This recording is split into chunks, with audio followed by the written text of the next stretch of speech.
24. 25. juni afvikler vi for 27. gang vores årlige sommerstævne NMT Byens Cup.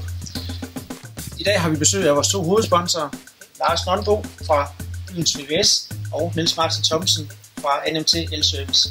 Og hvad er baggrunden egentlig for, at I har valgt at sige ja til at være hovedsponsor for vores sommerstævne? Så vores baggrund i Byens VVS er, at vi gerne vil støtte op omkring de unge mennesker i byen og de lokale sportsaktiviteter. Og vi synes, at byens borgere er rigtig flinke til at benytte os som deres VVS-folk. Og det kan vi så give lidt tilbage til dem og deres børn og børnebørn. Det kan vi jo fuldstændig genkende til os. Det er det samme argument, vi bruger. Vi var med sidste år og fik rigtig meget ud af det der. Fik mange tilbagemeldinger på, at folk synes, det er godt at blive med på det. Så vi var slet ikke i tvivl i år, om vi skulle være med igen. Nu er det jo som sagt 27. gang, vi afholder stævnet.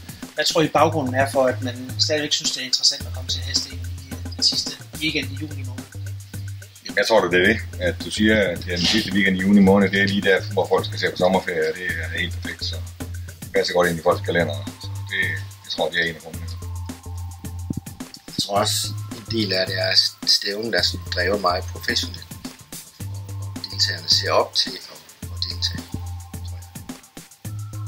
Vi ses den 24. 25. juni. Tak skal I have.